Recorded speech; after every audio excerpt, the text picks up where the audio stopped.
তোমরা ওয়াকফ বিল নামে আইন জারি করে ভারতের মুসলমানদের মসজিদের, আল্লাহর নামে ওয়াকফ করা মসজিদের জায়গাগুলো দখল করতে চাইতেছ, মুসলমানদের গুরুস্থান মাদ্রাসার জায়গাগুলো তোমরা দখল করতে চাইতেছ, মুসলিম নিধন করতে চাইতেছ।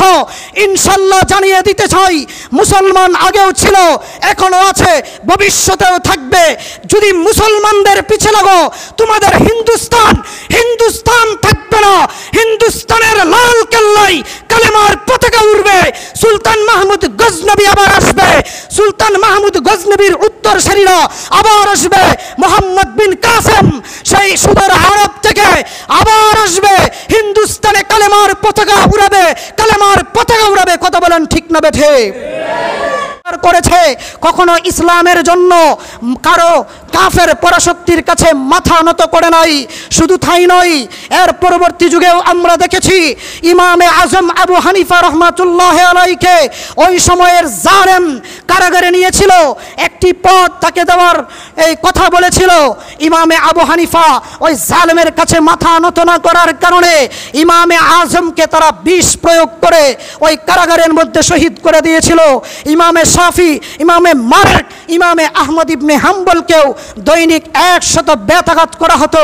আমরা যদি আরো কাছের যুগে চলে আসি, ইংরেজ খেদাও আন্দোলনের নেতৃত্বে দিয়েছিলেন শাইখুল হিন্দ, এই ভারতবর্ষের এই হিন্দুস্তানের মধ্যে মুজাহিদ শাইখুল হিন্দ আল্লামা মাহমুদ হাসান দেওবন্দি রহমাতুল্লাহ আলাই, শাহ ওয়ালিউল্লাহ মুহাদ্দিসে দেহলভী রহমাতুল্লাহ আলাইহির মতো এরকম ইসলামের বীর মুজাহিদরা, পরিণামে তাদেরকে এত শাস্তি দেওয়া হয়েছিল।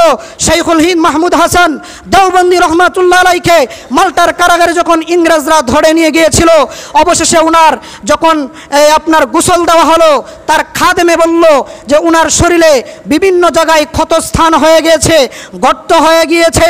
বলা হয় ইংরেজরা ধরে নিয়ে গরম লোহা, তারা লোহাকে গরম করে সেক দিত, সেক দেওয়ার কারণে শাইখুল হিন্দ মাহমুদ হাসান দেওবন্দি রহমাতুল্লাহের শরীরে ক্ষত হয়ে গিয়েছে। এটাই শুধু ইতিহাস নয়, যুগে যুগে আমাদের আকাবিরগণ, উলামায়ে কেরামগণ, নবীর সাহাবীগণ, তাবিঈগণ, তাবায়ে তাবিঈগণ, উলামায়ে কেরামগণ, দিনের মুজাহিদগণ, তাওহীদি জনতা ইসলামের জন্য তারা নিজের ত্যাগ স্বীকার করেছিল, তবু বাতিলের কাছে মাথা নত করে নাই। বর্তমানেও আমরা তাকায় দেখতে পারি ফিলিস্তিনের গাজ্জা শহরের সেই মুসলমানরা, সেই মধ্যে মুজাহিদেরা, কিচ্ছু নেই তাদের সাথে, তবুও তারা এই ইহুদি হায়না ইসরায়েল পরাশক্তির কাছে মাথা নত করে নাই।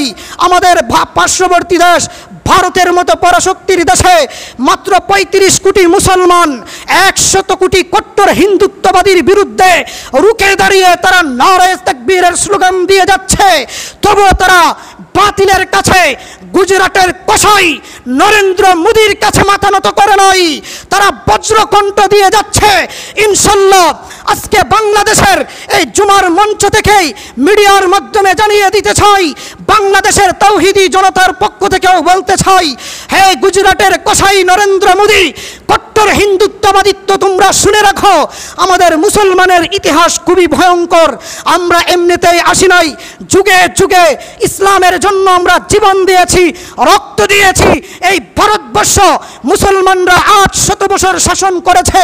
আজ তোমরা ওয়াকফ বিল নামে আইন জারি করে ভারতের মুসলমানদের মসজিদের, আল্লাহর নামে ওয়াকফ করা মসজিদের জায়গাগুলো দখল করতে চাইতেছ, মুসলমানদের গুরুস্থান মাদ্রাসার জায়গাগুলো তোমরা দখল করতে চাইতেছ, মুসলিম নিধন করতে চাইতেছ। ইনশাল্লাহ জানিয়ে দিতে চাই, মুসলমান আগেও ছিল, এখনো আছে, ভবিষ্যতেও থাকবে। যদি মুসলমানদের পিছে লাগো, তোমাদের হিন্দুস্তান থাকবে না। হিন্দুস্তানের লাল কেল্লায় কালেমার পতাকা উড়বে। সুলতান মাহমুদ গজনবী আবার আসবে, সুলতান মাহমুদ গজনবীর উত্তরসূরিরা আবার আসবে। মোহাম্মদ বিন কাসেম সেই সুদূর আরব থেকে আবার আসবে, হিন্দুস্তানে কালেমার পতাকা উড়াবে, কালেমার পতাকা উড়াবে। কথা বলেন ঠিক না বেঠে?